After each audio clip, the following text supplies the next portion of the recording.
Salve, salve, família vascaína. Já vou pedindo desculpas por não entrar ao vivo, mas acabei de sair da transmissão do jogo, né? Tô completamente abalado, sem condições de entrar ao vivo, né? Correndo o risco de falar um monte de abobrinha e aí complicar até a situação aqui do canal. Então, vou fazer aqui o pós-jogo, né, dessa forma que eu consigo controlar melhor aqui as palavras. Bom, vamos lá. De novo, né? Igual o time que entra completamente desligado contra o Red Bull Bragantino e só vai reagir no segundo tempo, acontece hoje de novo.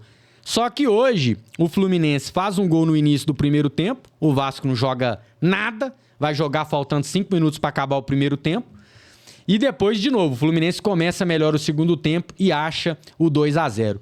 Aí, meu amigo, o Ramon, até que com as substituições, ele consegue fazer o time reagir, o time se encontra dentro de campo. Começa a pressionar, acha gol, né, do Verratti, teve gol anulado, que essas linhas aí não me convencem, essa tecnologia barata da CBF, que só investe na seleção brasileira e não investe R$1 no futebol brasileiro, né?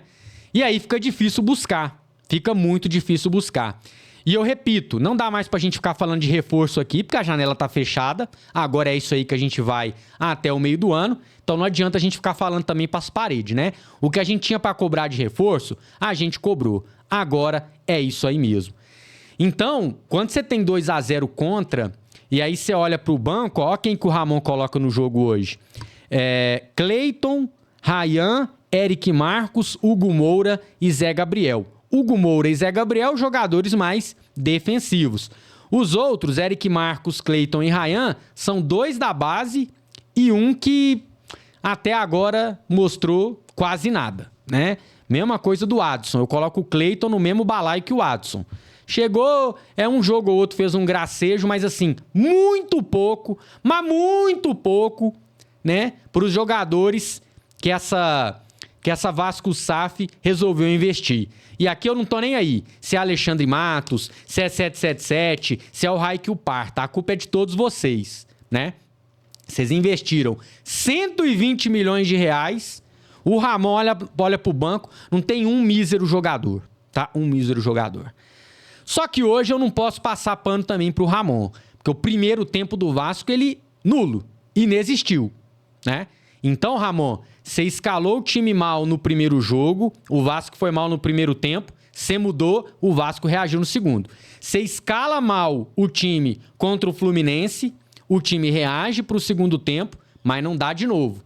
Então eu espero que agora pro Criciúma, você coloque a mão na consciência e faça alterações. Esse time titular com Rossi, David, não tô nem entrando no mérito específico do jogador. Daqui a pouco eu vou fazer a análise individual. Mas eu tô querendo dizer essa escalação inicial não dá. Não funcionou. É o segundo jogo seguido, né? Aqui não é achismo. A gente tem 2 fatos que mostram isso. Então, assim, precisa melhorar, Ramon, tá? Essa questão do Vasco no primeiro tempo. Não dá pra ficar jogando tudo pro segundo tempo. Tanto é que em 2 jogos não deu pra buscar. Não deu pra buscar. Bom, galera, dito isso, que Ramon falhou, que o time do primeiro tempo inexistiu e que a gente vai sofrer com essa falta de um bom elenco até o meio do ano, agora eu vou falar da arbitragem. Essas linhas não me convencem. Essa tecnologia horrorosa da CBF, né? Sempre parece que tá errado essas linhas. E não é só pro Vasco. Isso aqui eu tô falando como um todo. No geral, é muito ruim. Agora, esse pênalti, vocês vão me desculpar. Mas se é contra o Vasco, o juiz marca na hora e o VAR confirma. Contra o Vasco, é meia hora analisando e não chama o juiz nem pra ver. Ou seja, o próprio VAR interpretou que não foi nada, né? E deixou a marcação do campo. Então, assim, cara, E assim, qual é o critério? Me explica. Porque todo jogo a gente vê, bate na mão de alguém, é pênalti. Inclusive, para mostrar que não é clubismo da minha parte, o pênalti do Piton não marcado a favor do Grêmio é um absurdo. Porque o Piton quase levou a bola para casa. Aqui não tem clubismo para falar de arbitragem. Eu posso ter clubismo para falar do Vasco. mas de arbitragem não. Então, uma vergonha. E fica aí de lição para muito... Eu avisei. Muito vascaíno se iludindo. Porque o Wilton Pereira Sampaio gosta do Vasco. Porque... Muita inocência, gente. Sabe? A CBF odeia o Vasco. Em tudo que a gente vê que o Vasco precisa da CBF para alguma coisa, não dá certo. Não dá certo. Então, alguém acha que vai vir um juiz para ser amigo do Vasco? Eu acho um tanto inocente. Então, para mim, uma péssima arbitragem do senhor Wilton Pereira Sampaio e um péssimo VAR também do senhor Rodolfo Toschi Marques, né? E a arbitragem no Brasil, eu falei lá quando começou o Brasileirão, quando a gente ganhou do Grêmio. Preparem-se, vai ser assim até o final. Naquele jogo, um pênalti não marcado para cada lado. Ainda bem que não manchou o resultado do jogo. Mas ali já teve erro de arbitragem grotesco, né? Contra o Red Bull, nem tanto. Mas acho que também teve alguns lances, mas nem tanto, não podemos colocar na arbitragem o resultado. Mas hoje, cara, esse pênalti eu não vou engolir, tá? Quem acha que não foi, eu respeito. Teve gente falando que não foi, mas pra mim um pênalti claro, né? O braço dele tá pra frente, não tá pra trás, não tem o tal do tentar recuar. Ele tá assim e a bola explode no braço dele. Então me desculpe, no critério atual, pênalti. Bom, meus amigos, vou fazer a análise rapidinha aqui individual de cada um dos jogadores. Perdão. Depois da narração é normal muitos gases, viu? Léo Jardim no gol. Bom, vamos lembrar dos gols do Fluminense aqui. O primeiro ele não teve culpa, que o Ganso sai na cara dele para fazer a cabeçada entre os zagueiros do Vasco. E no segundo também não teve culpa, a bola sobra pro Martinelli na cara dele, ele tenta fazer o abafa, não consegue, gol do Fluminense. O Léo Jardim ainda faz duas boas defesas cara a cara, né? Uma acho que foi do Martinelli e a outra do Arias, se eu não tô enganado, pouco importa, mas foram dois lances cara a cara com o goleiro do Vasco. Então, apesar da derrota, apesar dos dois gols, eu dou uma nota ok aqui pro Léo Jardim. Vou dar aqui um 6,5 para ele, né, que evitou uma coisa pior. O Paulo Henrique, irreconhecível, né? Lateral do Vasco, que ano passado foi muito bem, foi apontado por mim e numa enquete que eu fiz aqui no canal como titular, mesmo você tendo outras duas opções, mas o 2024 dele nesse Campeonato Brasileiro começa muito mal, né? Defensivamente se atrapalhando nas jogadas. Hoje o Marcelo teve muita liberdade ali pelo setor dele. E ofensivamente, aquele cruzamento no fim do jogo na mão do Fábio ali, quem não desesperou, não deu um soco na TV ali, tá de sacanagem. Então, uma nota bem baixa do Paulo Henrique aí, uma nota 2. Perdão, aqui tá errado o João Vitor, né? Foi o Maicon que jogou, a gente corrige rapidinho, tá aí. O Maicon hoje, pra mim, muito bem, tá? Apesar também dos dois gols, não vi culpa do Maicon. Aquele primeiro gol é uma culpa coletiva, não tem como você apontar um jogador. Para mim é culpa da defesa, do setor defensivo. No segundo gol do Fluminense, quem reparar no replay, o Maicon tira duas vezes. Ele tira a primeira, ele esbarra na bola na segunda, aí não tem como também, né? O cara fazer tudo ali para evitar o gol. Fora isso, fez bons cruzamentos o Maicon. Cara... de novo, o Maicon sempre que é chamado ele entra bem. A única partida ruim do Maicon até hoje com o Vasco foi aquela do Nova Iguaçu, que realmente ele foi muito mal. Então, apesar da derrota também, vou dar uma boa nota pro Maicon aqui, vou dar um 6,5 para ele.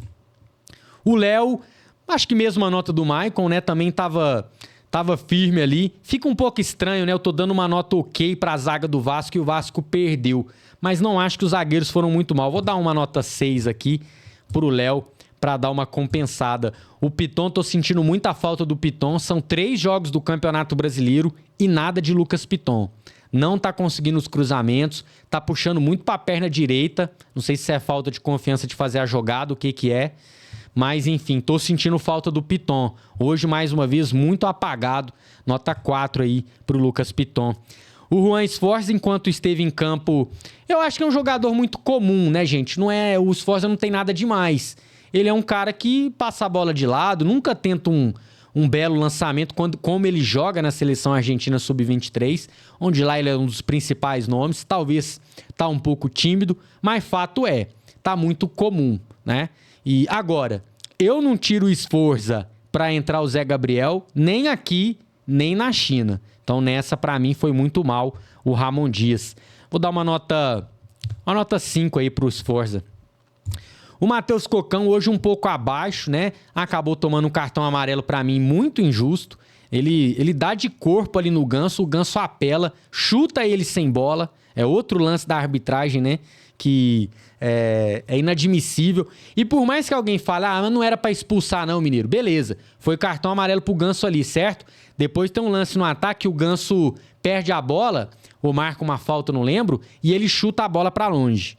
O que acontece quando qualquer jogador retarda o andamento da partida e chuta pra longe? Cartão amarelo. Então era pro Ganso ter sido expulso ali. Se ele não é expulso lá, era pra ter sido expulso ali.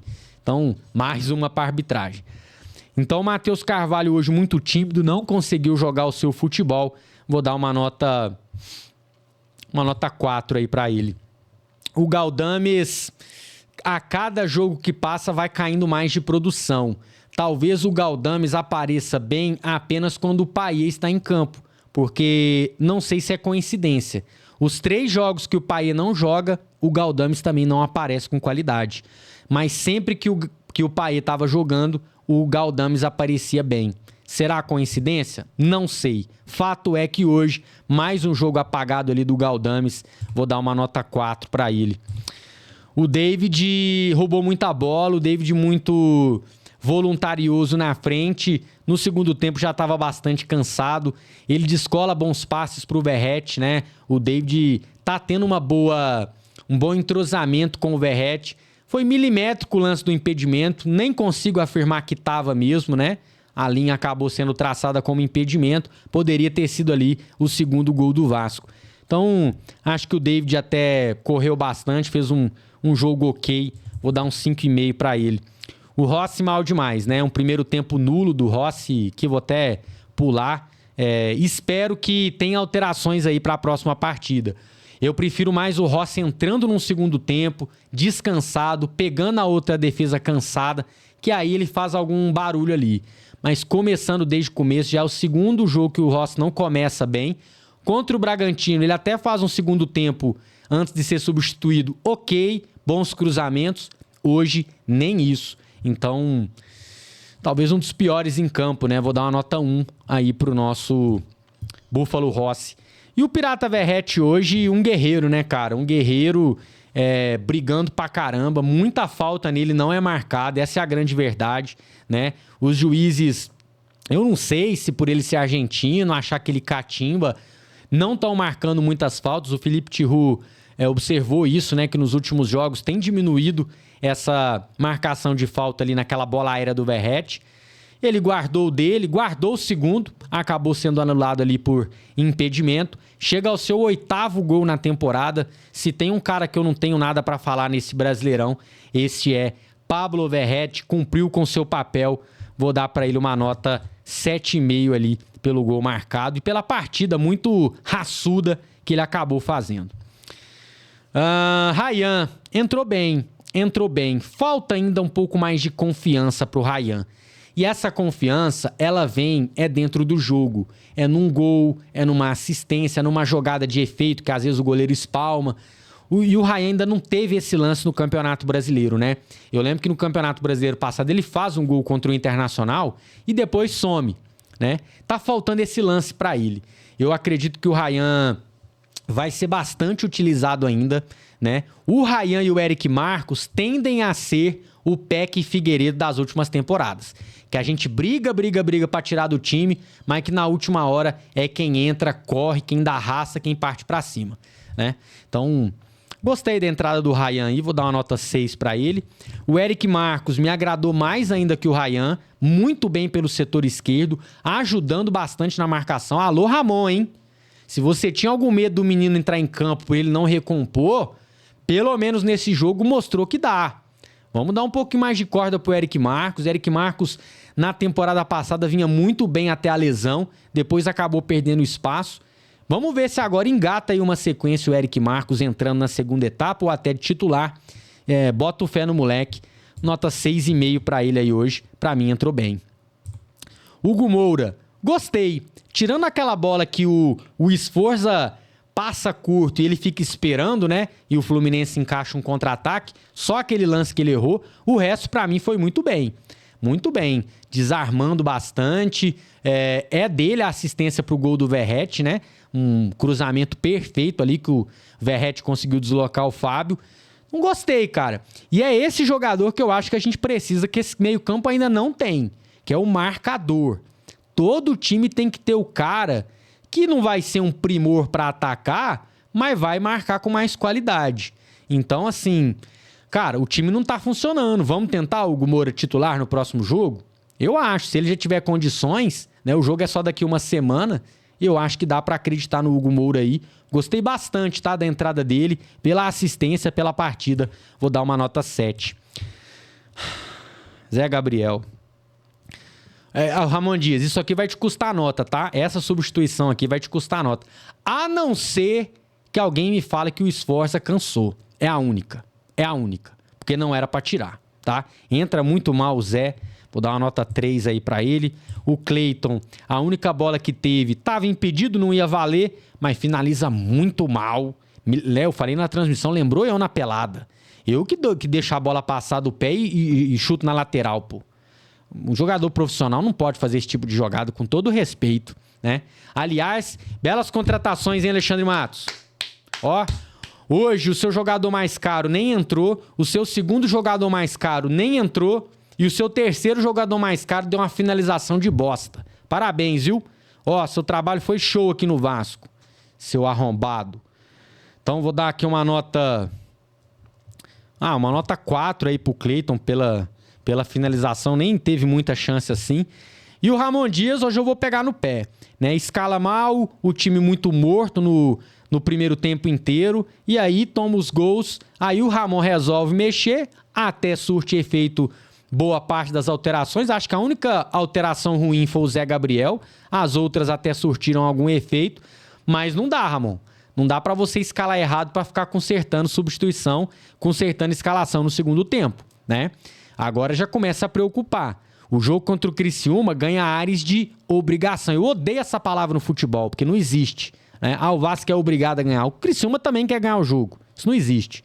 Mas, né, por tudo que cercou essas 3 rodadas, esse quarto jogo agora é obrigação do Vasco ganhar e ganhar bem do Criciúma. Qualquer outro resultado, empate ou derrota, a sua batata vai começar a assar. Eu conheço meu clube. Tá?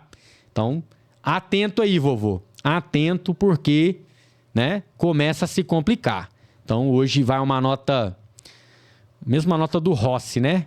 Nota 1 aí. Não é porque você mudou o time pro segundo tempo que eu vou dar nota boa hoje, não. Bom, família, é isso. Espero que no próximo pós-jogo eu faça ao vivo de novo com uma vitória, porque hoje eu não tive clima não. Peço desculpas aí a todos, beleza? Quem é Vasco, deixa o like. Quem é muito Vasco, se inscreve no canal. A gente se vê a qualquer momento para mais informações do Gigante da Colina. E até lá.